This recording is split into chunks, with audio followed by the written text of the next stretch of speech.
방해하는 김용민 동지께서는 김용민닷컴의 어른 양을 뜻하는 10의 새끼, 10새끼, 그러니까 12개월 미만의 누린내가 전혀 없는 어린 양고기를 판매하기로 결정하시었다. 이름하여 ALC 앰버서더 프리미엄 양갈비라 할 것이다. 호주 청정 환경에서 12개월 미만의 양들 중에서도 엄격한 기준을 통과한 10의 새끼들을 엄선함으로써 돼지와 닭에 지친 남조선 인민들에게 맛의 신천지를 활짝 열어 제낄 것이라며 어버이 김용민 동지께서는 기뻐하시었다. 특히 다가오는 가정의 달 5월을 맞아 온 가족이 모여 이 10의 새끼를 함께 먹으면 가족 간의 돈독한 정이 샘솟을 것이라며 극진히 기뻐하시었다. ALC 앰버서더 프리미엄 양갈비를 가장 저렴하게 구입할 수 있는 방법은 김용민닷컴.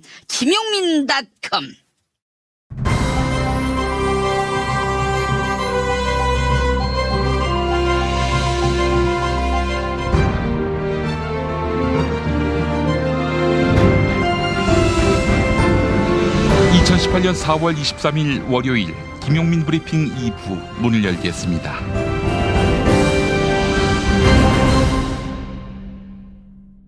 오늘 새벽에 나온 종합일간지 헤드라인 살펴볼까요? 먼저 국민일보, 핵동결 선제카드, 김정은의 담판 시작됐다. 서울신문, 핵보다 경제, 비핵화 승부수 던진 김정은. 세계일보, 핵보유 카드 준채, 김정은 비핵화 첫발, 이런 제목입니다. 북한이 6차례의 핵실험을 진행했던 푼게리 핵실험장을 피해기하고 핵실험과 대륙간 탄도로켓, 즉 ICBM 시험 발사를 중지할 예정입니다. 사실상 핵 동결에 해당하는 조치를 취할 예정인데요. 남북 정상회담과 북미 정상회담을 앞두고 대내외적으로 비핵화 의지를 선명하게 드러낸 것으로 해석됩니다. 또한 북한은 노동당 중앙위원회 전체 회의에서 경제건설 총력 집중을 새 전략 노선으로 채택했습니다. 이에 따라 북한은 경제 발전을 위한 새로운 동력을 마련하는 데 매진할 것으로 전망됩니다. 다음은 조선일보, 푼게리 쇼인가, 핵폐기 첫발인가. 중앙일보, 핵실험 ICBM 발사 중단, 김정은식 비핵화 첫 단추, 이렇게 제목을 달았습니다. 이번에 북한은 핵포기를 명시적으로 언급하지는 않았습니다. 그래서 완전한 비핵화 의지가 있는지에 대한 회의적인 시각도 없지 않은데요. 조선일보는 장밋빛 전망은 경계해야 한다, 이렇게 주장합니다. 경제건설 총력은 결국 제재 완화를 전제로 한 것이고 제재 해제 속도가 기대에 못 미칠 경우 북한은 언제든 핵 도발의 길로 돌아설 가능성이 있다. 조선일보는 이렇게 전하고 있습니다. 이번엔 경향신문, 북한 대미협상 주도권 포석, 핵동결 선수치다. 한겨레, 김정은 푼게리 핵실험장 버리고 경제건설 택했다. 한국일보, 김정은 비핵화 첫 빗장 풀다, 이런 제목입니다. 도널드 트럼프 미국 대통령은 북한의 발표 직후 북한과 세계에 매우 좋은 소식이자 큰 진전이다, 이렇게 환영의 뜻을 밝혔습니다. 이에 따라 북한과 미국이 사전에 교감이 있었고 북한의 비핵화 프로세스에 미국이 동의했을 가능성이 크다, 이런 추론이 나오고 있습니다. 마지막으로 동아일보, 조현민, 조현아 모든 직책 사퇴, 이렇게 제목을 달았는데요. 조양호 한진그룹 회장이 물벼락 갑질 논란에 대한 사과문을 발표했습니다. 조양호 회장은 조현민 대한항공 전무와 큰딸 조현아 칼호텔 네트워크 사장을 모든 직책에서 즉시 사퇴 조치하겠다, 이렇게 밝혔습니다. 또한 대한항공의 전문 경영인 부회장직을 신설하고 석태수 한진칼 대표를 선임했는데요. 석태수 부회장은 조양호 회장의 오랜 최측근이어서 한진그룹 직원들은 조양호 회장의 사퇴 해결 의지를 의심하고 있습니다. 오늘의 헤드라인이었습니다. 예스24 가정살림 부문 6위까지 올랐습니다. 김보영 아나운서의 신간 우리 아이의 읽기 쓰기 말하기 말입니다. 이런 대단한 분과 방송 같이 하고 있습니다. 김보영 아나운서와 함께 뉴스 브리핑으로 다시 오겠습니다. 지방선거 후보자님, 잘 들으세요. 선거는 뿌리오와 함께 선거 문자 1위는 뿌리오. 선거는 뿌리오와 함께 선거 당선 1위는 뿌리오. 12년 연속 1위 노하우로 개인정보 보안은 물론 번거로운 행정처리도 한 번에 당선자가 추천하는 1위 문자 뿌리오. 1위 당선 1위 문자 뿌리오. 야, 너 홍어 판다 그랬지? 팔지. 근데 홍어가 진짜 그렇게 몸에 좋아? 아니 끝내준다니까. 우리 엄마 관절염인데? 홍어. 나 숙취는? 홍어. 마누라 다이어트는? 홍어. 큰 이모 변비? 홍어. 작은 형 소화불량은? 홍어. 여동생 피부? 홍어. 큰 누나 주름? 홍어. 명절 때 선물은? 홍어라니까. 근데 비싸지? 열라 싸고 열라 맛있는 홍어가 있다니까. 어디? 알싸한 홍어. 1599-6456.com 혹은 1599-6456 전화 주문도 가능합니다. 골반 잡자 바로 잡자 바디로직. 허리 통증 바로 잡자 바디로직.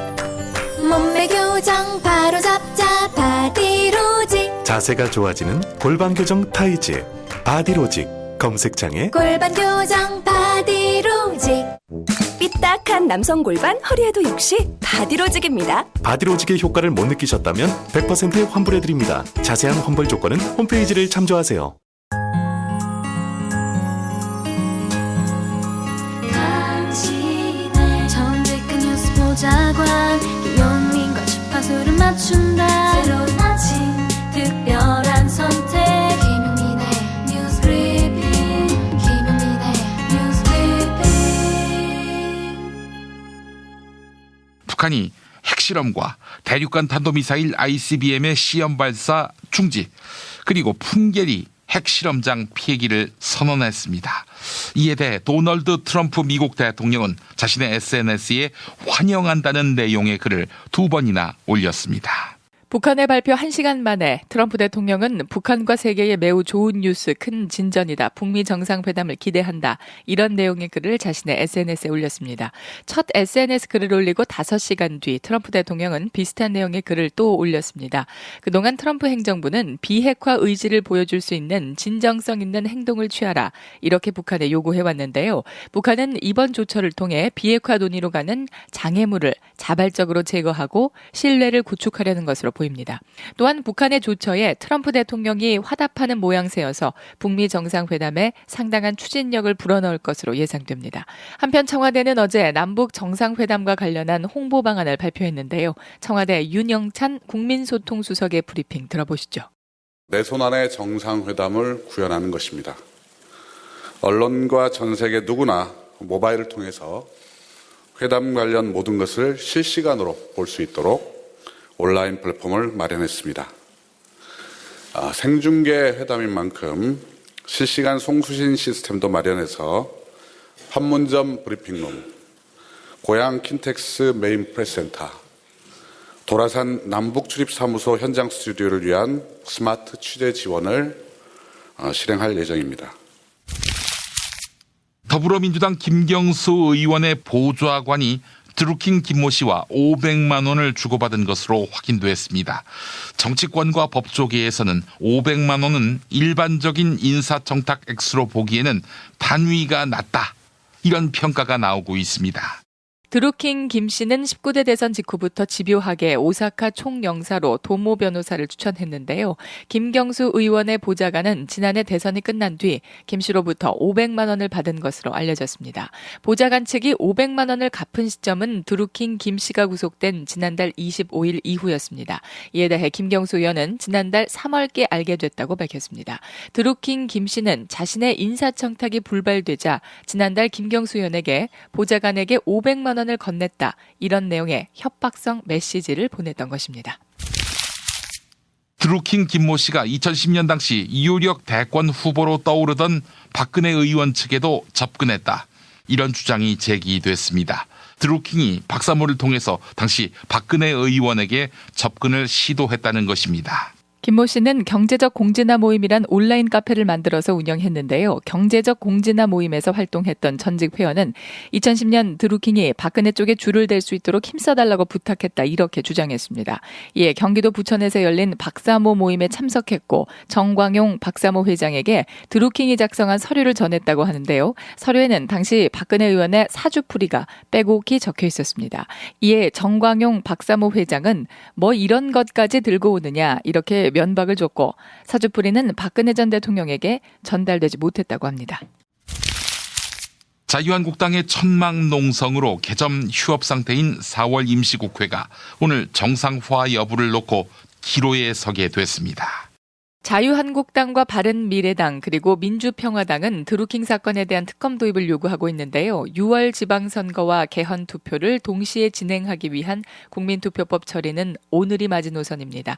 선관위가 밝힌 국민투표법 처리의 최종 시한으로 오늘 국민투표법이 개정되지 않으면 6월 개헌은 불가능합니다.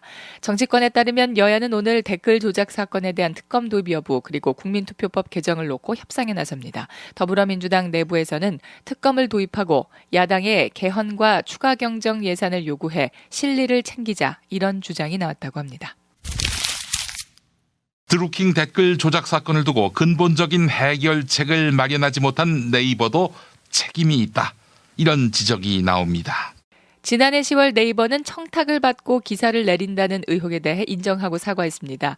지난 1월에는 네이버가 국정농단과 관련한 연관 검색어와 자동 완성 검색어 수만 건을 삭제한 것으로 드러나 논란이 되기도 했습니다. 이처럼 네이버는 지난 1년 동안 뉴스나 댓글 그리고 검색어와 관련한 논란에 휘말리며 공정성에 큰 타격을 입었는데요. 네이버의 전직 고위 임원이었던 인사 2명은 이혜진 창업자가 한때 뉴스 서비스를 완전히 접는 방안도 검토했다 이렇게 전했습니다. 하지만 전문가들은 뉴스 서비스는 수익과 직결되는 문제라 쉽게 접을 수 없을 것이다 이렇게 입을 모읍니다. 네이버는 최근 기사 하단에 배너 광고를 붙이기 시작하며 뉴스 서비스에서도 광고 수익을 내기 시작했습니다.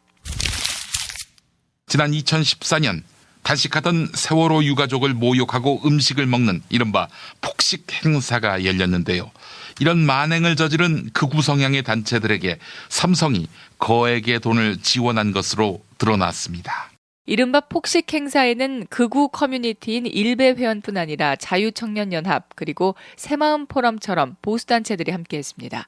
그런데 MBC 취재 결과 2013년 10월 삼성은 자유청년연합에 1,500만 원을 기탁합니다. 전국경제인연합을 통해 우회 입금하는 방식이었습니다. 2014년엔 전경련이 자유청년연합 계좌에 1,000만 원을 송금했고 이듬해엔 6천만 원을 자유청년연합에 지원했습니다. 폭식 행사 당시 자유청년연합 장기정 대표는 무대에서 맥주 캔을 들고 춤을 추기도 했는데요. MBC 측이 장기정 대표와 인터뷰를 시도했지만 장기정 대표는 말을 아꼈습니다. 돈 받으신 건 맞잖아요. 그 돈이 세월호 특별법 반대 활동하시는 거 대가였습니까? 다른 대가성이 없었나요? 아무 일정이 없으세요? 없어요. 그럼 당시 그러면 땅콩 회항 사과에 이어서 차녀 조현민 씨의 물세리의 갑질로 조양호 한진그룹 회장이 또다시 고개를 숙였습니다. 조양호 회장은 장녀 조현아 씨와 차녀 조현민 씨를 모든 직책에서 사퇴시킬 것을 약속했습니다. 하지만 2014년 땅콩 회항 사태 때에도 약속을 지키지 않은 전력이 있어 말뿐인 약속일 수 있다는 지적이 나옵니다. 또한 대한항공과 계열사 그리고 거래회사의 임직원들까지 나서 총수 일가의 갑질을 고발하고 있습니다. 특히 한진그룹 총수 일가가 해외에서 명품을 들여오면서 세금을 내지 않았다는 의혹이 제기됐는데요. 명품을 밀반입하는 루트로 항공사 소속의 VIP 의전팀이 지목되고 있습니다. 일명 VIP 의전팀은 공항에 상주하면서 밀반입 검사는 거의 받지 않는 걸로 나타났습니다. 이러한 관행을 악용해 VIP 의전팀은 소속사 총수 일가의 짐이 아무런 검색도 받지 않고 공항을 빠져나갈 수 있도록 도운 것으로 알려졌습니다. 또한 대한항공 전직과 현직 직원들은 조양호 회장 일가의 퇴진을 위한 촛불 집회를 계획 중입니다. 미투 운동을 계기로 최근 성폭력 고발이 늘고 있습니다. 따라서 가해자 편 성폭력 가해자 변호 시장도 덩달아 활발해지고 있습니다. 성범죄 변호를 전문으로 하는 한 변호사는 성범죄 변호는 솔직히 돈이 되는 장사다. 변호사 사무실마다 담당 영업을 하는 사무장을 상주시키거나 남성들이 많이 이용하는 온라인 카페에 브로커를 투입하기도 한다. 이렇게 밝혔습니다. 하지만 단순 방어에만 그치지 않고 성범죄 변호를 돈벌이에 악용하는 사례도 문제로 지적됩니다. 무고나 명예훼손처럼 맞고소를 부추겨 수임 사건을 늘리는 것입니다. 한국일보는 법의 허점이나 느슨한 부분을 틈타 상업적으로 활용하지 않도록 변호사 윤리 차원에서 규율과 개선 노력이 필요하다고 꼬집었습니다. 베트남 전쟁 당시 한국군에 의해 민간인 학살을 당한 피해자들이 한국에서 모의 재판을 가졌습니다. 한국 정부를 상대로 소송을 제기한 상황을 가정해 지난 주말 모의 재판을 진행한 것입니다.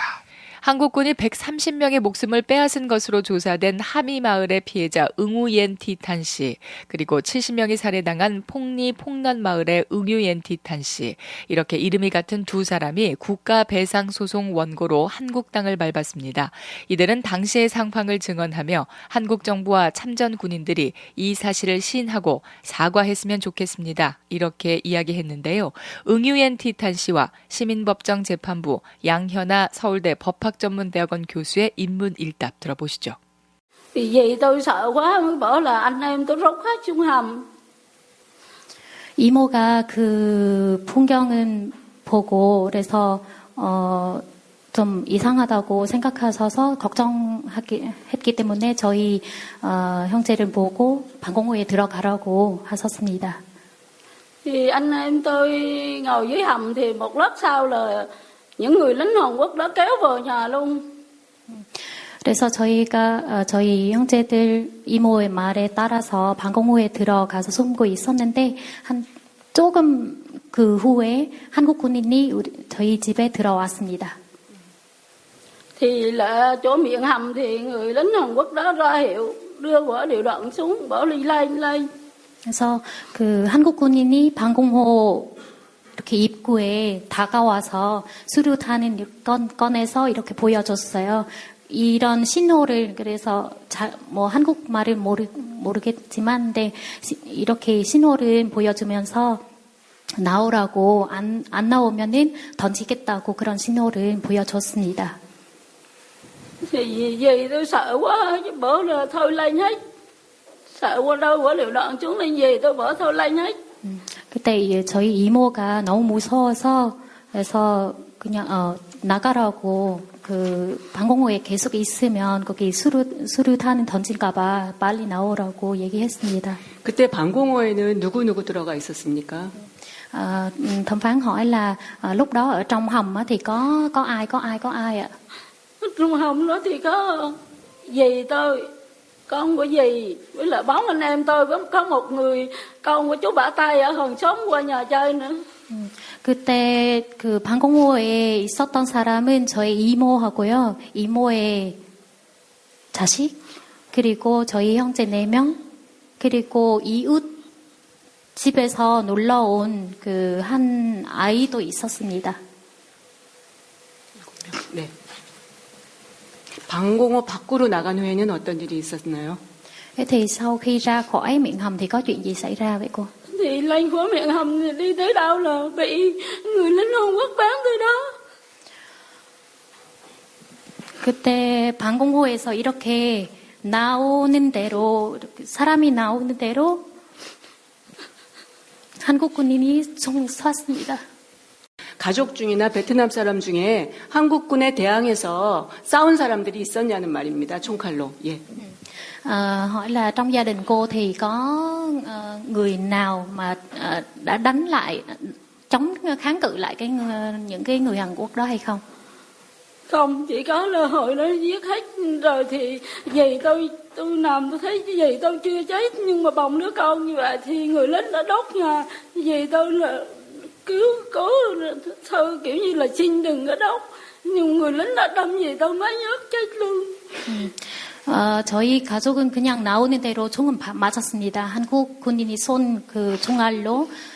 근데 그래서 저희가 다 이렇게 쓰러져서 누워 있었는데 이렇게 보니까 이모가 아직도 아기를 안고 있었고 그리고 한 한국 군인이 그 그 집에 불은 지르려고 했었습니다. 그래서 이모가 그거 말리려고 하지 말라고 했는데 이렇게 손을 들어서 말리려고 했었는데 그 옆에서 한 한국 군인이 이모의 배에다가 이렇게 칼로 이렇게 찔렀습니다.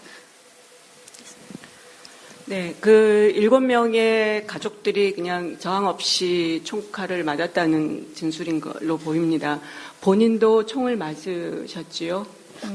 Như vậy là chắc là những người mà cứ lên khỏi miệng hồng thì gần như là đều bị bắn đạn hết. Thì bản thân cô có bị đạn bắn hay không ạ? Anh tôi là bị ra tới bụi tre là bán tốt cả bụng cả mông nằm ngồi bụi tre. Còn em tôi tới 5 tuổi tới ở nước là bị bán miệng toát miệng ra.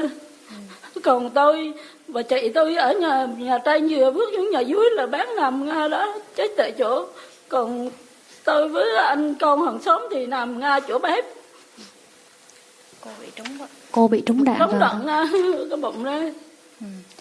그래서 그 저희 오빠는 총알을 맞아서 아랫배부터 거기 엉덩이까지 거기 다 날아갔습니다. 저희 남동생은 총알은 입에다가 맞아서 그 턱을 다 날아갔습니다. 저희 언니는 총알 맞아서 그냥 집안에서 그냥 죽었습니다. 그리고 저는 배에다가 총알을 맞았습니다. 총을 맞은 후 어떻게 피신을 하였습니까? Thì sau khi cô bị bắn như vậy thì cô đã thoát ra khỏi nhà bằng cách nào? Thì hồi nó bắn rồi là đốt nhà đó, bắt đầu nhà cháy thì tôi mới đứng dậy. Tôi ngó quanh thấy cháy thì tôi ra thấy ông em tôi nằm thở phì phò, miệng đầy máu mà tôi không cứu em tôi được. 일단 거기 한국 군인이 이래서 결국은 저희 집은 불에 질러서 거기 태웠습니다. 제가 집이 불태워진 것을 보니까 그래서 힘내서 일어나서 거기 도망가려고 했었는데 이렇게 집 밖으로 나가니까 동생이 숨 쉴 때마다 그 피가 볼록볼록 이렇게 나오는 그런 장면 봤는데 동생한테 아무것도 도와줄 수가 없었습니다. 김영란 전 대법관과 이석태 전 세월호 특별조사위원장 그리고 양현아 서울대 법학전문대학원 교수로 구성된 시민법정 재판부는 피해자들의 청구를 대부분 받아들였습니다. 재판부는 피해자 증언을 토대로 두 마을에서 200여 명의 민간인이 살해당했다고 인정하고 2명의 원고에 대한 한국 정부의 배상과 공식 사과를 주문했는데요. 이번 행사는 모의법정 형태로 강제력은 없지만 베트남 민간인 학살의 공론화를 촉구하는 취지로 마련됐습니다. 김용민 파일. 어제 MBC 스트레이트 일부분. 세월호 참사 뒤인 2014년 늦여름 서울 광화문 광장 세월호 유가족들이 수십일째 단식 농성을 이어가고 있습니다. 군복을 입은 건장한 남성 한 명이 만면에 웃음을 띤 채 핫도그를 씹으며 유가족들에게 다가옵니다. 찍어도 돼요? 시간이 지날수록 이른바 폭식 행사 참가자들은 늘어났습니다. 단식하는 유가족 바로 앞에 떼지어 앉아 콜라를 벌컥벌컥 마시고 보란듯 피자를 입에 넣었습니다. 선글라스를 쓴 한 중년 남성은 피자를 원없이 돌리겠다며 더욱 적극적으로 먹어달라고 목소리를 높였습니다. 여러분들 때문에 이 나라가 지켜지는 거예요. 맞아요? 단식 중인 유가족들 옆에는 치킨이며 피자 따위를 먹고 버린 쓰레기들이 수북이 쌓였습니다. 떼지어 앉아 피자를 먹던 이들은 자리를 털고 일어나 목청껏 애국가를 부르기 시작했습니다.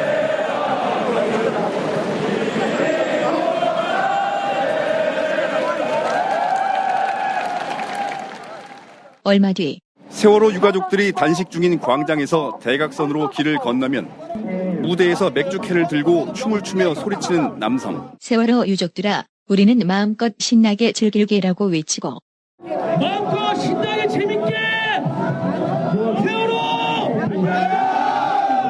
바로 보수단체인 자유청년연합의 장기정 대표입니다. 그 앞에선 한 중년 여성이 청년들에게 치킨을 나눠주고 있습니다. 이 여성은 바로 유명한 보수단체인 엄마부대의 주옥순 대표입니다. 단식 중인 세월호 유가족들 코앞에서 치킨에 술까지 마시는 대규모 행사. 이 행사를 자유청년연합 장기정 대표와 엄마부대 주옥순 대표가 이끌고 있는 것입니다. 빨갱이는 죽여도 된다. 죽여라. 빨갱이는 죽여도 된다라고 외치는 성우라는 승려. 그는 과거 변희재 국회의원 출마 당시 지원 연설에 나섰다가 지나던 행인과 싸움이 붙기도. 당시 육성. 빨갱이들 죽여라. 빨갱이를 죽이자. 빨갱이를 죽이자. 하나가의 유권자 여러분, 빨갱이를 죽이. 야, 이 씨발놈아. 야, 이 개새끼야. 그 뭐야? 야, 이 빨갱이 새끼야. 야, 이 새끼 어디다가 갖다 씨발놈아. 빨갱이 새끼. 지가 나한테 왜 욕을 해? 씨발놈에. 빨갱이를 죽여라.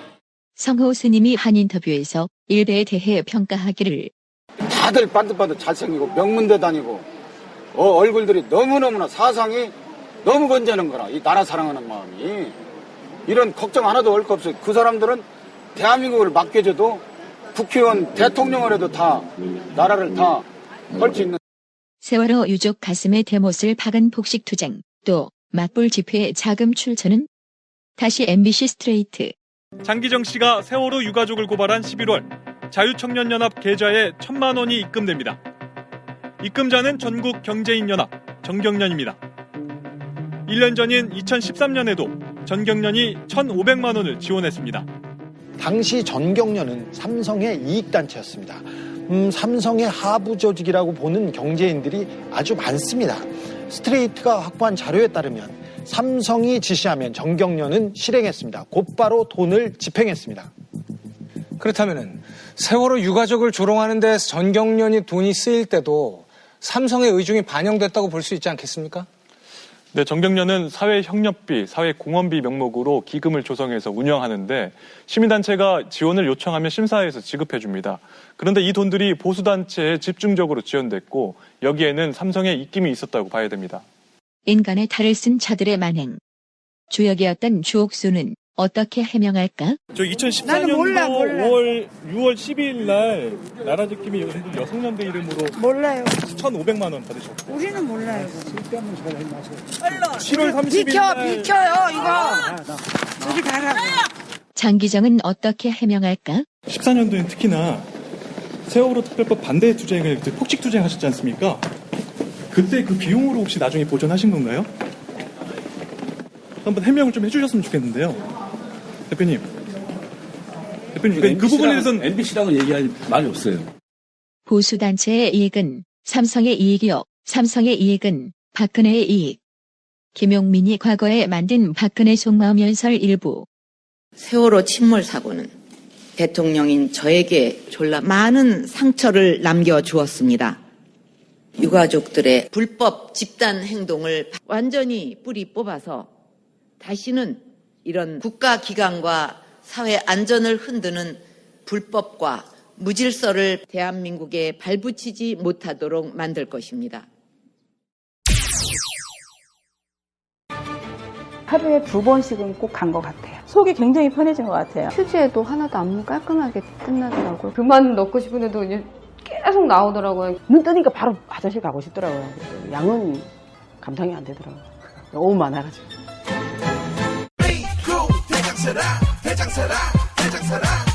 장실 굿모닝 화장실 바나 굿모닝 바나나. 검색창에 미궁 대장사랑. 스페이드 퀴즈입니다. 돌잔치, 칠순잔치, 가게 홍보, 체육대회, 창사기념일. 정답 기념품. 문제를 끝까지 들으셔야죠. 이럴 때 사용하는 판촉물이나 기념품, 답례품, 단체 선물 등을 취급하는 전문업체로서 국민을 위해 제대로 일하는 언론과 정당에 후원을 하는 판촉물 전문업체는 어디일까요? 정답 네피알. 네? 어디라고요? 네피알. 네, 정답입니다. 판촉물이나 단체 선물이 필요할 때 이왕이면 우리 편 회사 네피아를 찾아주세요. 인터넷 검색창에 네피아를 치시거나 032-519-4800으로 전화주시면 친절하게 상담해드립니다. 그런데 상품은 뭔가요? 네피아를 가서 고르세요. 3만 가지가 넘는 물품이 있어요. 오늘 녹음 끝나고 한 잔? 술 끊는다며. 새해가 되면 술 끊겠다는 결심들 많이 하시는데요. 네. 쓸데없는 짓 하지 마시고요. 네, 술 친구미 있잖아요. 아니 다들 술자리만 있으면 오라고 난리잖아. 술친금 들고 가야지. 술친금을 그렇게 퍼주니까 부르지. 술친금이 있어야 술자리가 오래 간단 말이야. 내 친구들이 전부 다 술친금 인정했어. 오빠도 한 잔 콜? 그렇다면 가지야. 네이버에 술친금을 검색하세요. 멀쩡합니다 진짜. 답은 이미 정해져 있으니 너는 대답만 해라고 하는 답정모. 아닌데 답은 정치인데 너만 몰라 이건데.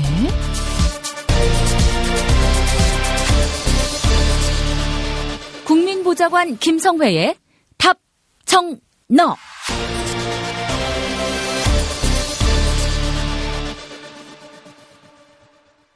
단팥빵 좋아하시는 분 많이 계시죠?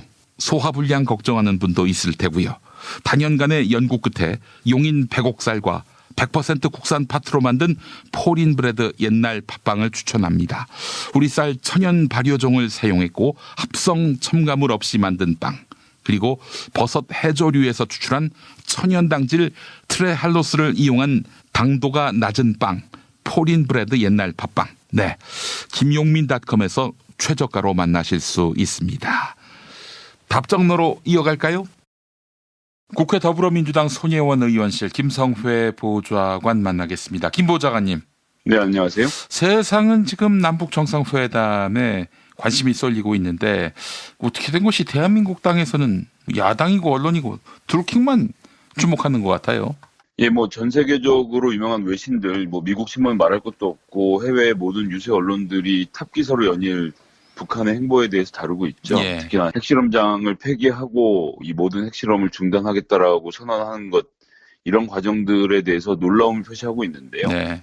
이러한 주장에 대해서 북한은 워낙 시간을 밥 먹듯 하는 놈들이니 아무런 소용이 없는 이야기다. 저건 그냥 말면 많은 거 아니냐라는 말씀들 많이 하시는데, 저는 참 동의하기 어려운 게 이게 지금 이제 중앙위 전체회의에서 나온 얘기 아닙니까? 예. 북한에. 그런데 이 북한의 2016년 7차 당대회를 개최하고 이번이 3차 중앙위 전체회의인데요. 이런 데서 결정되는 것은 뒤집힐 수 있는 성질의 문제가 아닙니다. 왜냐하면 당이 결정을 하는 것이기 때문에 우리나라에서 무슨 민주당 뭐 정하는 것하고는 그 무게를 같이 할 수가 없는 이야기인 거죠. 북한 사회는 여기에 모든 명줄을 걸고 움직이는 곳이기 때문에 이렇게 정한다는 자체는 굉장히 큰 의미를 지닌다는 점을 좀 아셔야 된다고 보고요. 역사적 맥락에서 보면 1966년에 김일성이 국방경제 병진 노선을 펼쳤었고 98년에 김정일이 선군 노선으로 해서 군이 먼저 앞선다라는 정책을 밝히고 아시다시피 김정은이 2013년에 핵 경제 병진 노선을 펼쳤는데 그것을 불과 5년 만에 폐기한 겁니다. 핵하고 경제를 같이 진행하는 것이 아니라 경제로 돌아서겠다라는 선언을 하는 것, 이것은 북한 사회에서 당의 결정이라는 것은 오류가 없다라고 자기들끼리 생각을 하거든요. 예. 그렇기 때문에 오류가 없는 결정이라서 이렇게 병진 정책을 결정한 이상은 이건 못 뒤집는 겁니다. 외부적 요인들이 생기기 전까지 이대로 간다라고 보는 것이고, 특히나 핵실험장 폐기 같은 경우는 문재인 대통령을 만났을 때나 트럼프 대통령을 만났을 때 선물로 내놓아도 부족함이 없는 옵션이었는데 이것까지 포기하겠다는 선언을 먼저 했다는 것은 이번 회담에 북한의 절박함이 어디까지 미치고 있는지에 대한 이야기를 보여준다라고 생각하고요. 예. 북한도 이렇게 했는데도 안 되면 뭐 우리 이제 우리대로 막 가겠다라는 또 결기의 표현이기도 하고 이렇기 때문에 이렇게 중요한데 드루킹 문제만 다루고 있는 것은 사실은 좀 국민들이 자극적인 막장 드라마를 즐길 때 그런 드라마만 만드는 기분으로 저에겐 좀 보입니다. 이럴 때일수록 중요한 뉴스가 무엇인지를 선별해서 보여주려는 언론의 노력이 또 한편으로 필요하지 않나라는 생각을 해봅니다. 예, 그래요. 참, 김정은 위원장이 굉장히 분노할 것 같아요. 이렇게 파격적인 평화 대안을 내놓았는데 아니 남한 언론이 전혀 관심을 갖지 않고 있으니 욕이라도 해야 될 거 아니야. 욕도 안 하고 아니 눈길도 안 주고 있으니 얼마나 분노하겠어요. 이거 드루킹이 무슨 비서에 따라서 세계 역사를 바라본다는데 본인이 역시 김정은 위에 있구나라는 자만을 가지게 되는 그런 구조가 아닌가 싶은 생각이 들 때입니다. 예. 아니, 근데 지금 김경수 의원 보좌관이었던 사람이 돈을 받았다. 드루킹한테. 이게 무슨 얘기예요, 이건? 그건 뭐 정확히 봐주셔야 하는데, 거래 자체는 드루킹하고 한 것이 아니라 경공모의 회원에게 500만 원을 빌렸다는 것이죠. 아, 그래요? 네, 그렇습니다. 그래서 오사카 총영사를 만들어주는데 500만 원이면 얼마나 쌉니까? 그렇게 한다면 저도 한번 좀 여기저기다가 500만 원씩 주고 한번 해보고 싶습니다. 일단 액수 자체가 너무나도 터무니없고요. 네. 그리고 잘 아시겠지만 드루킹이라는 사람은 김경수 의원과 직접 연결 채널이 있는 사람이었습니다. 보통 보좌관밖에 연락을 할 수 없는 사람들이 보좌관에게 돈을 주면서 은행에 잘 부탁한다는 얘기를 한다는 경우는 들어봤지만 이미 의원하고 연락이 터져 있고 물론 뭐 텔레그램 메시지를 잘 보진 않았지만 어쨌건 사무실에 찾아오거나 또 김경수 의원을 직접 만난 적이 있는 드루킹의 입장에서 보좌관과 이런저런 돈 거래를 할 이유가 전혀 없었다고 생각을 하고요. 근데 이제 직접 양자 간에 돈이 오가면은 뭔가 좀 구린 데가 있으니까 보좌관 대 드루킹의 측근 이 둘 사이에서 돈이 오간 것 아니냐 하는 그런 의구심을 표하는 사람도 있을 거예요. 그 일단 액수에서 뭐 좀 전에 말씀드렸듯이 일본 대사가 됐든 아니면 총영사가 됐든 500만 원이라는 액수는 무슨 인사청탁을 하기에는 터무니없는 액수이고 이 액수가 불거진 것 역시 드루킹의 말을 통해서 아닙니까? 그러니까 드루킹과 함께 일하는 직원이 김경수 의원 보좌관에게 건넨 돈이 500만 원이 다라는 것에 또 다른 반증인 거죠. 예. 1억을 건넸다든지 5천만 원을 건넸다든지 하면 모르겠지만 그 액수로 봤을 때는 뭐 수사기관에서 더 잘 알고 있고 이미 기사화도 되고 있는 것으로 알고 있는데요. 인사청탁을 말하기엔 너무나도 부끄러운 액수고 그렇게 될 구조도 아니었고요. 그리고 제가 몇 차례 말씀드렸습니다만 김경수 의원의 성격이나 이런 것을 고려했을 때 이런 인사에 돈 500만 원에 무슨 인사 청탁을 받아서 뭘 진행했다 이렇게 볼 수 있는 가능성은 제가 보기엔 아예 없습니다. 그냥 보좌관이 사적으로 드루킹 그룹에 있는 일원에게 500만 원을 빌린 것이고 채무를 상환한 것으로 끝났기 때문에 오히려 이것이 이제 자유한국당의 주장을 약화시키는 저는 하나의 증거라고 봅니다. 예. 원래대로 하면 김경수 의원 쪽에서 댓글 공작이 성공할 때마다 드루킹 쪽에게 돈을 줬어야 이야기가 되는 거죠. 예. 그래서 언론이 많은 보도를 하고 있지만 제가 줄기차게 말씀드리는 것, 김경수 의원이 문제가 되고 김경수 의원이 잘못한 경우는 인사청탁을 들어줄 것처럼 말을 했거나 혹은 실제로 인사청탁을 들어줬거나 아니면 금전을 제공하고 그 URL을 줘서 이런 건데 작업을 해달라고 말했을 경우에 문제가 되고요. 마지막으로 하나 더는 매크로는 대선이 끝난 다음에나 드루킹이 구입했기 때문에 해당 사항은 없습니다만 어쨌거나 김경수 의원이 드루킹 쪽에서 불법적으로 매크로를 돌리는 것을 알면서도 링크를 보내서 이런 그래도 작업을 해달라고 부탁했을 경우 이 경우는 온전히 그 정치적 책임을 민주당과 김경수 의원이 져야 되겠죠. 근데 그것이 아니라면 제가 누차 말씀드리지만 정치인의 입장에서 본인들의 정책을 홍보해주고 선거를 도와주겠다는 그 수많은 사람들 다가오지 않습니까? 예, 예. 무조건 듣습니다. 그것이 불법이 아닌 이상은 그런 사람들에게 도와달라고 부탁하는 게 너무 당연한 거예요. 아유, 그럼요. 그거 제가 잘 알죠. 아니, 선거 때 와서 도와주겠다는 사람을 무슨 수로, 뭐 인사검증을 합니까, 거기서? 어? 그리고 뭐, 야, 너는 뭐 아무래도 수상하니까 앞으로 나오지 마라. 이럴 수 있는 게 아니잖아요. 그 누구보다도 잘 아는 사람들이 이걸 갖고 시비를 거니 얼마나 기가 막혀요, 이게. 근데 동네 선거에 일단 시작을 하면 무슨 뭐 예를 들면 대청봉 산악회 이런 사람들이 와서 자기 회원이 400명이고 그중에서 30명한테 입당 원서를 받았다고 찾아와서 이번 후보 선거운동을 열심히 하겠다라고 얘기를 합니다. 그럼 저희들 입장에서 뭐 납작 엎드려서 감사하다고 인사를 하고 그 산악회 회장님하고 교분을 나누고 같이 이야기를 나누고 그 다음에 선거운동에 필요한 여러 가지들을 도와달라고 하고 저희가 이런 사람들 좀 만나달라고 부탁하고 표를 더 모아달라고 이야기를 합니다. 그런데 이제 이러는 상황에서 산악회 회장이 저한테 와서 이래저래 우리 회원들 밥을 사야 되니 돈을 좀 달라. 이런 얘기를 하면 그 사람은 그 자리에서 관계를 끊습니다. 왜냐하면 선거라는 국면에서 이 사람이 공작을 하러 들어온 것인지 어쩐지 게다가 돈을 요구하는 사람들에게까지 기대가면서 선거운동을 할 이유는 없기 때문에 그런 경우는 끊어내고요. 그리고 이 드루킹 같은 경우는 당선이 된 후에 찾아와서 내가 이번에 선거운동 하느라 무슨 산악회 회원들을 모아놓고 10만 원짜리 스테이크를 사줘갖고 돈이 3천만 원을 썼는데 어쩌고 떠드는 경우인 거예요. 그런 경우는 저희 같은 경찰에 신고하죠. 그 해당 사항이 없을 때는 경찰에 신고를 하는 거고, 그런 사람들이 동네 민주평통회장에 자기를 시켜달라고 하면 아우 저희가 한번 알아보겠습니다라고 이야기하고 돌려보내는 것이 상례거든요. 그리고 그런 사람들의 요구를 무리하게 해서 평통에다 요구를 해서 자리를 받아낸다면 그것은 정치적으로 책임져야 될 문제지만, 그런 요구한 사람의 얘기를 듣고 네 알아보겠습니다라고 대답한 것 가지고 문제를 삼는다고 하면, 그러면 전 선거운동을 할 수 없다고 생각하고, 조직적으로 온라인에 댓글을 다는 행위조차도 지금 양비론으로 문제 삼으려는 기류가 보이는데요. 조직적으로 선거운동 하는 겁니다. 조직적으로 집회하는 거고요.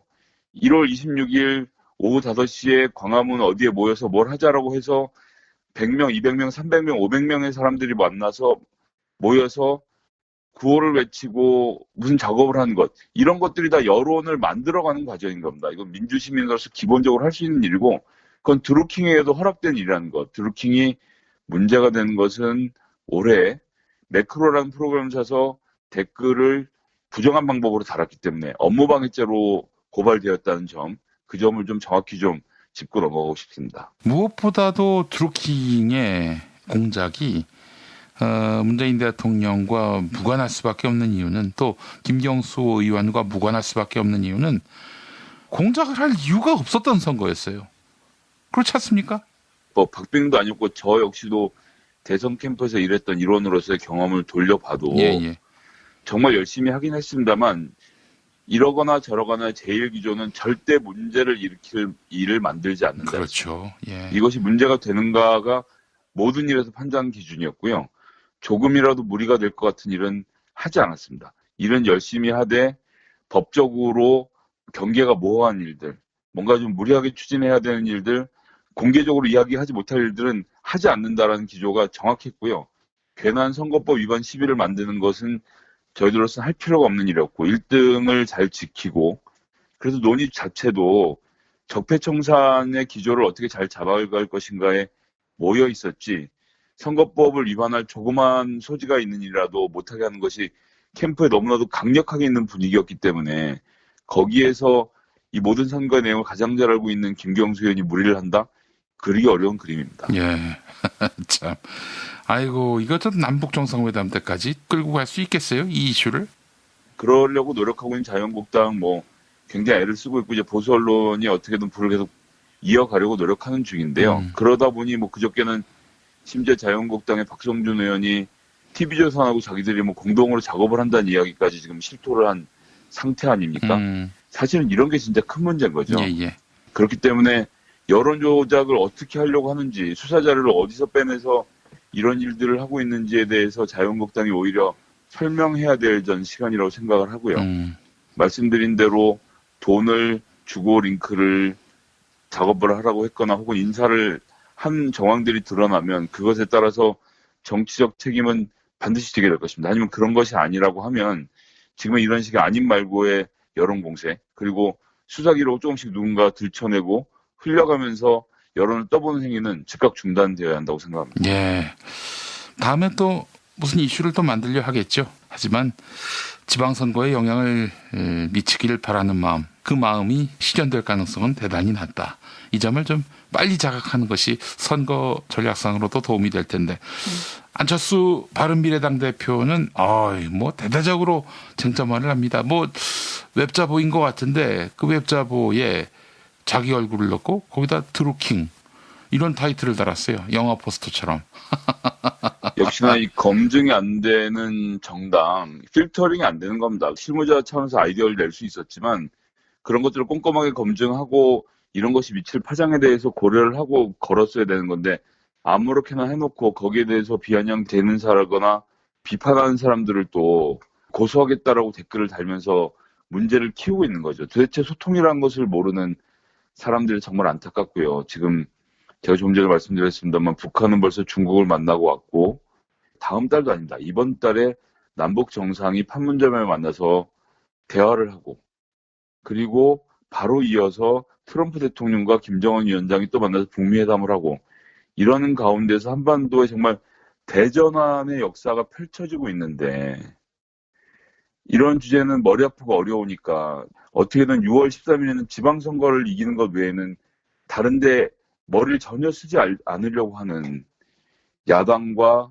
보수 언론, 이 역사적 책임을 앞으로 어떻게 질 것인지 저는 정말 되묻고 싶고요. 지금 이것은 민족이 여기서 한 단계 도약하느냐 마느냐라는 굉장히 중요한 기로에 서 있는 겁니다. 지금은 저희가 미시적으로 역사를 바라보고 있기 때문에 느껴지지 않겠지만 한 10년 지나고 나서 2018년을 다시 돌아온다면 그 해가 우리나라 역사에 있어서 얼마나 결정적인 계기였던지 이것에 대해서 저는 다시 느끼게 될 거라고 생각을 하고요. 드루킹과 지방선거에서 벗어나서 정말 이 역사의 대전환의 이 지점에서 우리 국민들이 정말 봐야 될 것은 무엇인지 또 정당이 어떤 일을 해야 될 것인지에 대해서 좀 자유한국당과 바른미래당의 대우각성이 있어야 할 순간이라고 생각합니다. 예. 드루킹 때문에 대선에서 졌다. 이런 안철수 후보의 주장이 먹히려면 그 당시 지지율 격차가 얼마나 좁혀졌는지도 따져봐야 될 텐데 글쎄요. 4월 초반에 뭐 좀 이상한 여론조사도 있었고요. 여러 가지로. 그 이후로 4월 초순 이후로 계속 내리막길을 걸었는데 단순히 드루킹 때문이었다? 누가 수긍을 할 수 있겠어요. 그런 말도 안 되는 주장을 펼치지 말고 지난 대선에 대한 회한을 얘기하기 전에 박원순과 맞서서 내가 보다 더 미래적 가치가 있다 라면서 시민들을 설득할 수 있도록 해야 하지 않을까 하는 그런 생각이 듭니다. 네네, 그렇습니다. 예, 알겠습니다. 남북 정상회담 이제 얼마 안 남았는데 민주당도 굉장히 분주하지요? 예, 그렇습니다. 당장 남북 정상회담이 이루어지고 북미 정상회담까지 진행이 되고 나면 저희가 생각하기에는 뭐 대규모 경제 협력이라든지 또 이제 교류가 저는 발생할 바로 타이밍이 왔다고 생각하고요. 뭐 북미 수교도 꿈 같은 일이 아니다. 특히나 가장 기본적인 평화협정을 체결함으로써 이 안보적인 상황을 많이 해결하게 될 것이고요. 그렇게 되면 외국 자본들이 마지막 남아있는 신천지인 한반도에 대거 투자를 할 것입니다. 사실 한국이 지금 갖고 있는 가장 큰 문제 중에 하나가 이 소위 말하는 북한 리스크 아니었습니까? 예. 한국 경제 투자를 꺼리는 그 리스크가 사라지는 상황을 충분히 예측하고 준비해야 한다고 생각하고요. 특히나 경협이 일어나면서 뭐 철도가 깔리고 도로가 복원되고 개성공단을 시작으로 이미 김대중 노무현 정부 시절에 그려져 있던 그림입니다. 20개가 넘는 경제협력단지를 조성하는 것을 지금 목표로 갖고 있거든요. 이렇게 하면서 우리 경제에 막힌 활로를 새롭게 뚫고 그리고 청년 실업 문제를 포함해서 경제를 살릴 수 있는 아주 좋은 기회가 올 것이기 때문에 여기에 맞추어서 관련 법령들을 개정하고 정책을 짜는 일들을 지금 함께 진행을 하고 있습니다. 그렇기 때문에 개헌도 또 하나 굉장히 중요한 이슈가 될 것이고 꼭 필요한 작업들이 될 것인데 이런 작업들은 하나도 동의를 하지 않고 천막 쳐놓고 드루킹만 쳐다보고 있는 자유한국당 당장 2주 지나면 이 사태를 어떻게 감당하려고 할지 정말 남의 당이지만 걱정이 됩니다. 알겠습니다. 자, 김성회 보좌관님 오늘 말씀 잘 들었습니다. 네, 감사합니다. 헤이 브로, 요즘 비어가는 머리 때문에 스트레스 받지? 내가 물건 하나 추천할까? 툭툭 두드리기만 하면 머리가 채워지는 헤이브로 헤어 파워 쿠션. 남자의 자신감 1분 안에 채우자. 헤이브로 헤어 파워 쿠션.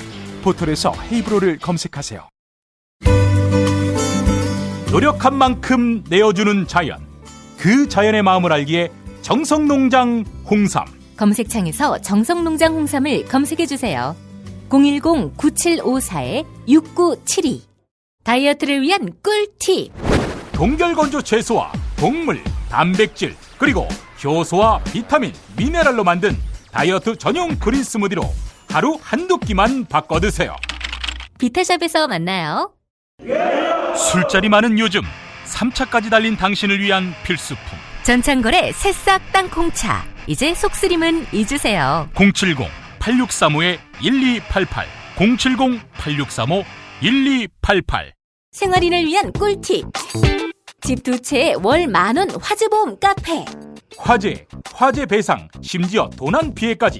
여기에 더해 가전제품 고장 수리비까지. 연중 무휴라 언제든 02849-9730. 어? 그 스티커 어디서 났어? 와, 예쁜데? 이거 어디서도 못 구해.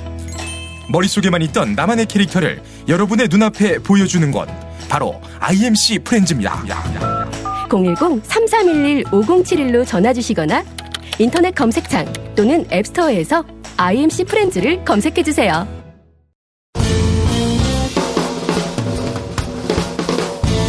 미디어 오늘 정상근 기자가 뉴스 속의 뉴스를 짚어드립니다. 정상근 기자의 오늘 미디어.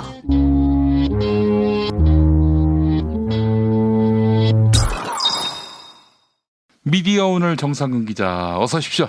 네, 안녕하십니까. 예, 오늘 어떤 이야기 준비하셨습니까? 네, 예전에 문화일보에 나왔던 보도를 하나 소개를 해드릴까 합니다. 이게 2016년 4월 15일 날 나왔던 보도인데요. 한 2년 전이군요. 그렇습니다. 2년 전에 나왔던 보도인데 변호사 본분 잊은 반올림 활동가라는 제목입니다. 뭐 제목만 들어도 대충 감이 오시죠. 문화일보라서 특히. 그렇죠. 문화일보인데다가요. 예.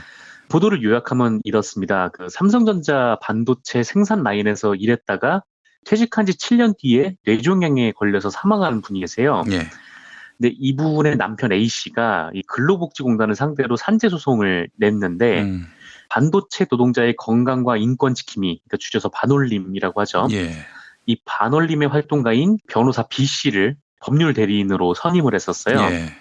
그런데 이 재판이 계속 진행이 될수록 이 법률 대리인 B씨가 이 A씨한테 이 소송이 어떻게 진행되고 있는지 알려주지도 않았다라고 합니다. 그래서 변론이 뭐 당시에 이제 2차례 열렸는데 이 A씨는 변론이 열렸다는 사실도 까맣게 모르고 있었다라는 것이죠. 예, 예. 근데 더 이상한 거는 이 B 변호사가 이 A씨의 법률 대리인이라면서 이 A씨의 산재 원인과는 무관한 자료를 무차별적으로 요구했다라는 게 이제 문화일보 보도입니다. 예, 예. 그래서 이 B 변호사가 지금 재판에 관심이 있는 게 아니라 뭐 삼성전자와 싸우기 위해서 뭐 정보를 모으고 있는 거 아니냐, 뭐 이런 의심이 나온다라는 거예요. 그러니까 뭐 엄한 기업을 괴롭히려 한다는 것이죠. 그래서 문화일보가 이 B 변호사를 이제 엄중히 꾸짖습니다. 이 기사를 통해서요. 그러니까 뭐 네 소신을 모르는 건 아닌데 변호사로서 법조 윤리를 잊어먹은 네 행동 때문에 그 오히려 삼성 직업병 문제의 온전한 합의가 방해를 받고 있다. 네, 이런 주장입니다. 이 B 변호사는 임자원 변호사예요. 예. 지금 한국의 시민사회가 그 삼성과의 지금 일전을 벌이고 있잖아요. 근데 이미 지난 2010년에 이 사법시험에 합격을 하고 연수원을 거치자마자 이 임자원 변호사가 바로 반올림에 들어가서 지금까지 계속 삼성과의 질긴 싸움을 벌여오고 있는 사람입니다. 예. 그런데 이 임자원 변호사가 문화일보에 2년 전에 보도가 나온 뒤에 문화일보가 악의적인 허위 사실을 보도했다면서 명예훼손으로 2천만 원의 손해배상 소송을 걸었어요. 예. 그리고 이 뉴스를 지금 알려드리는 이유는 지난 3월 30일에 서울중앙지법에서 판결이 나왔기 때문입니다. 문화일보가 임자원 변호사께 500만 원의 손해배상을 하라라는 판결이었어요. 예. 그래서 이 법원이 판결한 문화일보 보도의 문제점을 보면은요. 임자원 변호사가 변론 기일을 알려주지 않은 건 기사에서 2차례라고 했는데 요게 한 차례라고 합니다. 그러니까 사실관계가 틀렸죠. 그리고 그 임자원 변호사가 이 산재 입증과 관련 없는 자료를 무차별적으로 요구했다. 이렇게 문화일보가 주장했는데 그렇게 볼 수 없다라고 법원이 판단했습니다. 그러니까 한마디로 문화일보는 지네 마음대로 뭐 임자원 변호사가 자료 제출 요구를 한 게 이게 산재 원인이랑 상관없다고 지네 마음대로 판단을 한 거예요. 예, 예. 변호사나 의사도 아닌 기자가 어쨌든 그랬다는 거죠. 그러면서 이제 법원이 또 이렇게 판단을 했습니다. 그러니까 문화일보 기자가 내용의 진위 여부를 확인하기 위해서 적절하고도 충분한 조사를 다했는가, 그 진실성이 객관적이고도 합리적인 자료나 조건에 의해 뒷받침되는가를 고려해야 한다. 하지만 문화일보는 제보자나 삼성전자 취재 내용은 그대로 보도하면서 뒷받침하는 근거로 진위 여부가 확인되지 않은 허위 사실을 적시했다. 그렇게 판단을 했습니다. 예. 여기에 이제 법원이 한마디 더 붙였는데 표현 방법에 있어서도 단순한 의혹 제기 수준을 넘어서 과장되거나 단정적인 표현을 사용함으로써 임자원 변호사가 변호사로서의 의무를 다하지 않고 다른 목적으로 의뢰인을 이용한다는 인상을 강하게 주고 있다. 네, 이런 판단까지 덧붙였습니다. 그러니까 제대로 반론도 안 받아놓고 지금 임장원 변호사 죽이려고 했던 기사다. 뭐 이렇게 법원이 본 거죠. 이거 뭐 언론사 문 닫아야 되는 거 아닙니까? 이 정도면? 그렇죠. 이게 뭐 제대로 치지도 않고 뭐 반론도 안 받은 채 법원이 봐도 요거는 임장원 변호사의 죽이려는 좀 그런 보도로 보이기 때문에 다만 이 법원에서는 이 보도로 임장원 변호사의 인격권이 침해가 돼서 명예를 훼손했다는 점은 뭐 인정하진 않긴 했습니다. 근데 어쨌든 이 기사가 사실상 임장원 변호사를 무리하게 공격한 보도라는 점은 법원에서 인정이 된 거죠. 근데 이 기사가 2016년 기사인데 지금 2년 뒤에 이 기사를 쭉 보니까 문화일보가 변호사의 윤리를 운운했다는 점이 진짜 놀랍더라고요. 그래서 이 기사는 방승배 경제산업부 기자가 쓴 글인데 예. 와 어떻게 문화일보가 임장원 변호사한테 직업윤리를 운운하는 거지? 라는 생각이 좀 들었습니다. 가만히 있자. 우리 문화일보가 장충기한테 어떤 문자를 보냈더라? 문화일보의 김용모 광고국장이 문화일보가 삼성의 눈으로 세상을 보아왔다라는 내용의 문자를 보냈었죠. 삼성의 눈으로 세상을 봐오니 임 변호사가 사람으로 보이겠습니까? 그렇습니다. 이 문화일보가 삼성의 눈으로 세상을 보아왔다는 분명한 증거가 이 기사 아닌가라는 생각이 좀 들었기 때문에 어떻게 문화일보가 임장원 변호사한테 직업윤리를 운운하는 거지? 라는 생각이 좀 들었었는데 뭐 물론 자신의 가치 판단에 따르면 뭐 반올림이 이렇게 하는 게 우리 경제에 악영향을 미친다 뭐 이렇게 주장을 할 수도 있겠지만 예. 그게 바로 삼성의 눈으로 세상을 바라보는 방법인 것 같다라는 생각도 좀 들어요. 기업 출입하는 기자들이 뭐 취재원들하고 밥 먹고 뭐 술 먹고 하다 보면 아무리 뭐 좋은 기자라도 그들의 시선이 겹쳐질 수밖에 없거든요. 왜냐하면 그 사람들의 얘기를 계속 좀 듣다 보니까 뭐 물론 이제 첨예한 사안에 대해서 양측의 입장을 듣고 기사를 쓰는 건 맞는데 예. 그러다 보면은 이 어쩔 때는 이 분명 기업이 잘못한 일도 이제 양비론으로 가버리거나 이런 일들도 있는 거죠. 예. 근데 이 문화일보 같은 경우에는 양비론을 넘어서 일방적으로 삼성의 편을 든 보도라고 볼 수가 있는 거죠. 그래서 이렇게 임장원 변호사에 대해서 악의를 가지고 기사를 썼다고 밖에 볼 수가 없는 건데. 예. 근데 진짜 아까 말씀하셨듯이 이 김용모 광고국장이 장충기한테 뭐 삼성의 눈으로 세상을 보아왔습니다. 뭐 이런 말을 했는데 언론사 간부가 정작 문화일보 내부에서는 이에 대해서 지금 별말이 없는 거 아닙니까? 성명도 나왔다는 얘기를 제가 듣지 못했고 예. 또 내부에서 뭐 부글부글 끓고 있다 뭐 그런 얘기 들었는데 정작 그 액션으로 옮기는 건 아니잖아요. 그래서 정말 이 변호사 윤리를 잘 아는 사람들이 기자의 직업 윤리는 모를까 뭐 그런 생각이 좀 들고 그리고 또 과연 문화일보 기자분들은 직업 윤리에 충실한가라는 생각도 좀 들더라고요. 그래서 이 얘기를 좀 정리를 하다가 보면 우리나라 언론이 이 유독 반올림에 대한 왜곡이 상당히 좀 심각한 수준이에요. 지난해 7월에 보면 디지털 데일리라는 언론이 있는데 여기서 반올림에 대한 계속 악의적인 기사를 쓰다가 결국 1,000만 원의 손해배상을 맞았었고요. 예. 그리고 지난해 11월에는 뉴데일리 경제라는 매체가 역시나 허위보도 및 명예훼손으로 반올림에게 1,000만 원을 물어줘야 하는 그런 상황을 맞았습니다. 예. 이 정도면은 이 기사 쓸 때 반올림 입장 한번 들을 만한데 이 언론들은 그걸 잘 안 하더라고요. 그래서 일례로 지난해 3월에 이 한겨레가 고 황유미 씨 부친 황상기 씨를 인터뷰를 했었거든요. 황유미 씨는 다들 잘 아시다시피 또 하나의 약속이라는 영화의 이제 주인공이신 분이죠. 반도체 공장에서 일하다가 직업병으로 이제 숨지신 분인데 지난해 3월에 이 한겨레가 황상기 씨를 인터뷰를 했거든요. 근데 이 기사는 사실 좀 그대로 묻혀버렸습니다. 왜냐하면 한겨레 혼자 그렇게 썼거든요. 그래서 뭐 이거 인터뷰니까 뭐 다른 언론이 안 받을 수도 있는데 근데 진짜 황당한 건 뭐냐면 이 삼성이 거기에 대한 해명을 내놨었어요. 그러니까 황상기 씨의 인터뷰에 대한 해명을 내놨는데 예. 이거는 또 언론이 다 써버린 겁니다. 그러니까 삼성이 이 해명을 왜 내놨는지는 아무도 알 수 없는데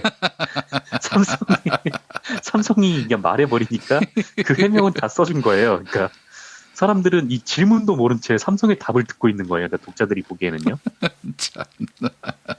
어이가 없죠. 그래서 사실 그때 한겨레가 황상기 씨를 인터뷰한 이유가 뭐였냐면 이때가 황유미 씨가 고인이 되신 지 10주기였기 때문이었거든요. 예. 그래서 다른 언론들은 그 얘기를 한마디도 하지 않았던 거죠. 그래서 삼성의 해명을 쭉 받아 쓰고요. 삼성 직업병 관련된 이슈가 최근에 또 하나 터졌었는데 예. 이 삼성전자의 반도체 공장 작업 환경 보고서와 관련돼서 논란이 좀 있었습니다. 고용노동부가 공개 결정을 내렸었어요. 삼성전자 이 반도체 공장의 작업 환경이 어떤지 그 보고서를 고용노동부가 공개를 하라 이런 결정을 내렸었는데 예. 삼성전자는 그 작업 환경 보고서가 영업비밀이라면서 공개를 하지 말아달라라고 했고 반면에 삼성전자에서 어떤 화학물질을 쓰는지 알아야 이 피해자들이 산재인지 아닌지 알 수가 있으니까 반올림증은 계속 공개하라고 맞서 왔던 상황인 겁니다. 예. 근데 최근에 법원이 삼성전자의 손을 들어줬어요. 법원도 법원인데 이 언론 중에서 이 싸움에 대해서 제일 적극적으로 나선 데가 바로 조선일보로 저는 그렇게 생각을 하고 있습니다. 예. 조선일보가 이와 관련해서 최근에 쓴 기사 제목을 몇 가지만 좀 말씀을 드릴게요. 4월 18일 기사 제목인데요. 보고서 공개는 삼성 노하우 넘겨주라는 것.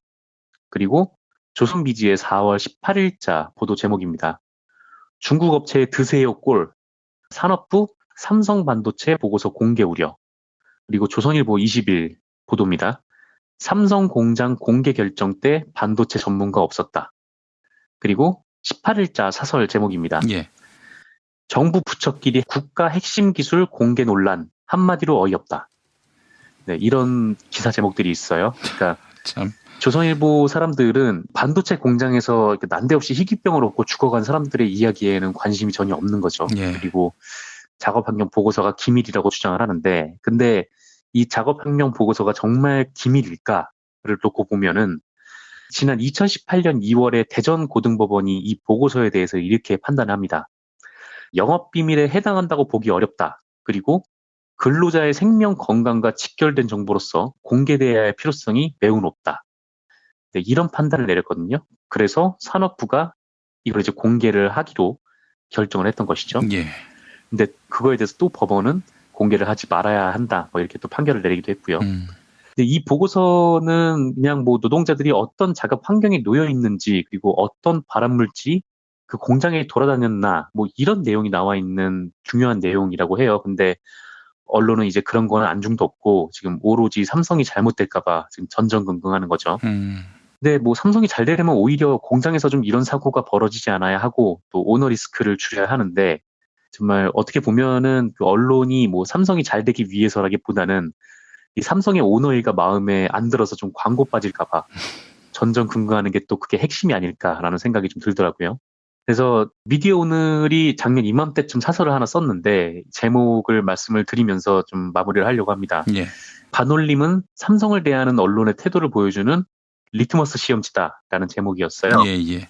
그러니까 지금 이 한국 언론은 이 리트머스 시험지가 무슨 색으로 물들었는지 삼성의 파란색인지 돌이켜봐야 할 것 같다는 좀 생각이 들어서 좀 이 얘기를 전해드렸습니다. 예, 참 이 썩어 빠진 언론들 말이죠. 그래놓고 네. 누가 누구를 가르치려 드는지 참 답답하기 이를 데가 없습니다. 그렇습니다. 이 직업 윤리를 얘기를 하고요. 젖가고 있는 거예요, 한마디로. 괜찮으시겠습니까? 아니, 그렇잖아요. 내 말이 틀린 말인가? 이 보도를 보면 진짜 욕이 나올 수밖에 없는 그런 보도였던 것 같아요. 그 욕은 우리 정상근 기자가 하셨군요. 제가요? 족가고 있다. 이거는 뭐 지금 정상근 기자가 한 말입니다. 저는 그냥 욕이란 단어만 했을 뿐. 네, 그 얘기는 이제 PD님이 하신 것으로. 아니, 나는 그런 적이 없습니다. 저는 절대 욕을 안 했습니다. 예. 네, 그렇군요. 그래요. 하여튼 뭐 저는 이런 말씀만 드리고 싶어요. 뭐 다 좋은데 그런 신문 돈 내고 보지 말자 이겁니다. 네, 그렇습니다. 돈 내고 볼 신문이 따로 있지. 아니, 그 쓰레기를 돈 주고 사들이는 그런 경우가 어디 있습니까? 자, 우리 시민들이 나쁜 언론은 속아내는 지혜를 넘어선 용기가 필요할 때입니다. 계속 이런 신문 봐주면은 기레기를 양성하는 거거든요. 그렇습니다. 예. 또 이런 말도 있습니다. 기레기라는 말에 기레기들은 뭐 전혀 감흥이 없다. 그러나 진짜 기자인 사람들은 굉장히 아프게 느낀다. 그런 의미에서 보면은 우리 정상근 기자는 전혀 뭐 아무런 고통도 느끼지 않고 있는 그런 분이죠. 저 내일 병원에 입원합니다. 너무 아파서. 알겠습니다. 정상근 기자님 수고하셨습니다. 네, 감사합니다.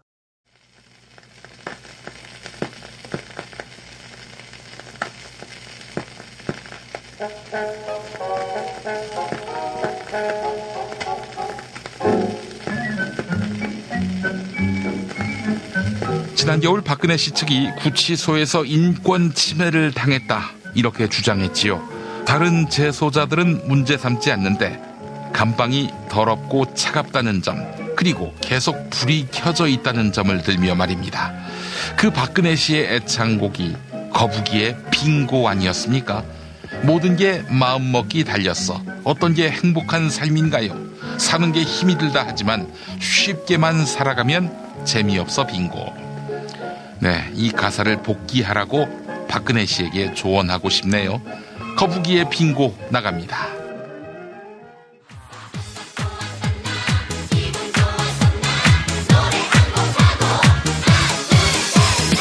얻을 것만 같은 행복한 기분으로 딴데 박힌 관념 다 버리고 이제 또 맨주먹 정신 다시 또 시작하면 나 이루리라 다 나 바라는 대로 지금 내가 있는 이 땅이 너무 좋아 기민 따위 생각한 적도 없었고요 같은 시간 아끼고 또 아끼며 나 비상하리라 나 바라는 대로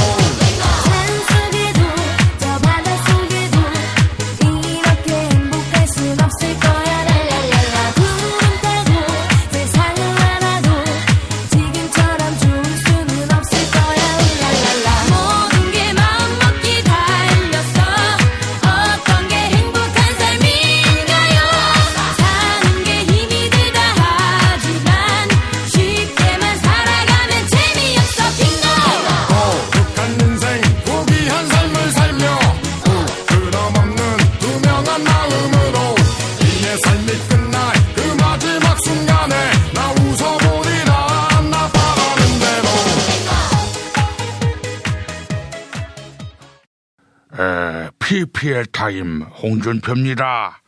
이 꼭 들어야 할 실손보험, 이 7,000원 운전자 보험 카페가 있는데 뭔 걱정이에요. 병원비 보장해준다는 실손보험도 40대 이상 남성 월 10,000원, 10살일 때 월 5,000원대면 가입된다 했어요. 이게 다가 아니지. 보험료 비싸서 가입하기 힘든 치아보험도 40세 여성 기준 월 2만 원이라고 했어요. 포털 사이트 다음에서 7,000원 운전자 보험 검색하세요. 당뇨, 고혈압도 가입할 수 있는 실손보험도 있습니다. 전화 016-360-0689, 016-360-0689 밤 9시까지. 내 성대모사가 문재인이 성대모사 아니냐며 텐세이 놓는 연탄가스들이 있는데 내 가만히 두지 않습니다. 이 골반 척추 바로잡고 싶다면 바디로직, 이 강모 씨 구매후기 더 볼까요? 출산 후 바디로직을 거들 대용으로 3년 정도 입고 있습니다. 물론 요가도 하긴 하는데 골반 균형이 많이 좋아진 것 같아요. 처음에 눈 감고 걷기 해보고 신기했던 그런 생각이 나네요. 이 바디로직, 이 지방선거를 앞두고 한국당이 대정부 투쟁을 벌일 모양인데 거리 행진할 때 바디로직을 입고 해보세요. 운동도 되고 골반 균형도 바로 잡히고 아주 좋아요. 이회창입니다. 정성농장 홍삼 섭취 후기 읽어보겠습니다. 한모 씨, 몇 년 전에 먹다가 최근에 체력이 딸리는 것 같아 주문했는데 역시 홍삼은 정성농장 홍삼이 괜찮네요. 이런 사연이었습니다. 그리고 또 다른 사연. 이분은 누구시지? 읽어보겠습니다. 이번에 정성농장 홍삼 먹고 올드보이에서 벗어나 충남도지사 후보로 뛰게 됐습니다. 이회창, 그거 깜도 아닌데 대선에서 쳤습니다. 그때의 서욕을 단단히, 아니 이름이 뭐지? 아니 이 씨발 새끼, 아니 이 새끼가 그 충남도지사로 나가? 정성농장 홍삼, 이 좋은 홍삼을 왜 이 새끼한테 줘가지고? 정성농장 홍삼 좋은 건 알아가지고. 그 유인태입니다. 그 땅콩 새싹은 고혈압과 당뇨 예방, 그리고 피로 회복, 그리고 콜레스테롤 저하, 그리고 전립선 항암 효과.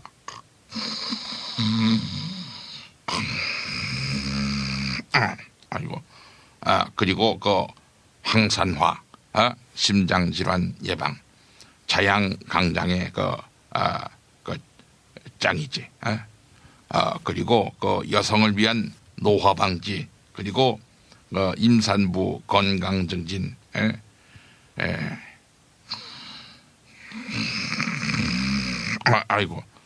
그리고 그 태아 두뇌 발달까지 생각 없이 습관처럼 마셨더니 건강해지더라고.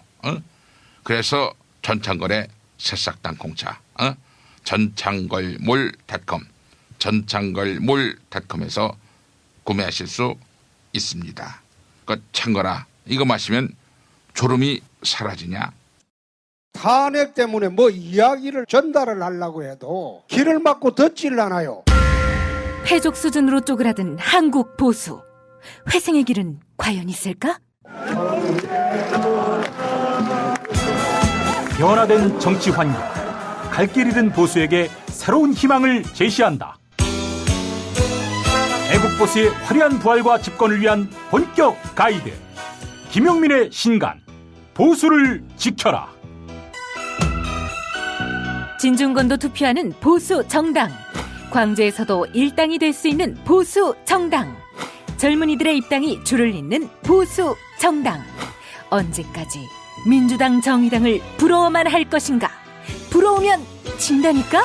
자유한국당 당원 김용민이 쓴 보수를 지켜라. 이김에서 나왔습니다.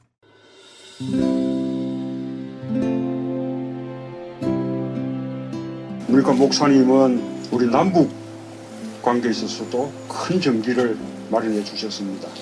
늦봄 문익환 목사 탄생 100주년. 민주화와 통일운동을 위해 11년 4개월간 옥고를 마다하지 않은 행동하는 양심. 오늘 우리가 누리고 있는 이 민주주의 또 문익환 목사님 덕분이 아주 큽니다. 그가 24년 동안 살았던 서울 강북구 인수복로 통일의 집이 6월 1일 문익환 통일의 집 박물관으로 거듭납니다.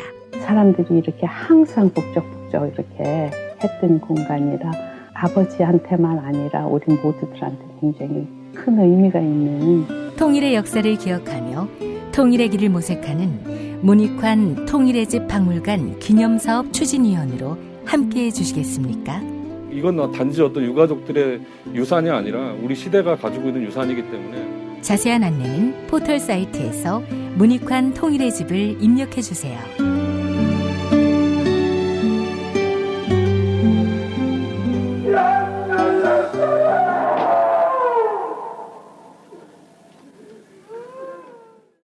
도올 김용옥 선생의 마가복음 강해로 여러분을 초대합니다. 이 마가복음이라는 게 대단히 중요합니다. 왜냐하면 복음서의 원형이기 때문에. 원형. 매주 일요일 아침 11시 서울 서대문구 충정로 20, 서울 지하철 충정로역 9번 출구 앞에 있는 벙커원에서 도울과 만나세요.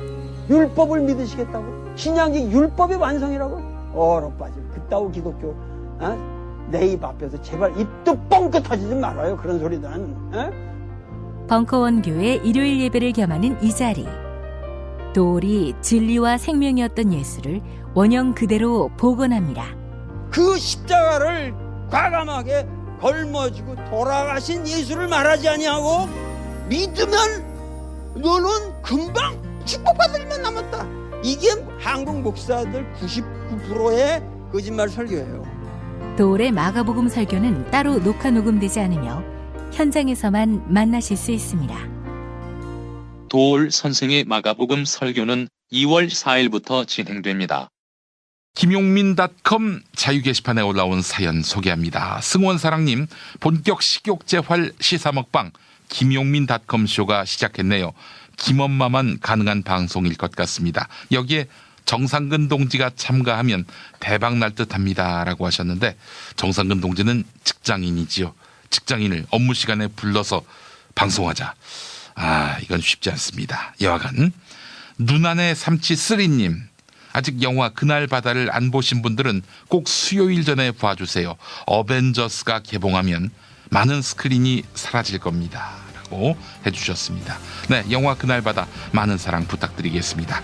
2018년 4월 23일 월요일 김용민 브리핑 모두 마칩니다. 애청해주신 여러분 감사합니다.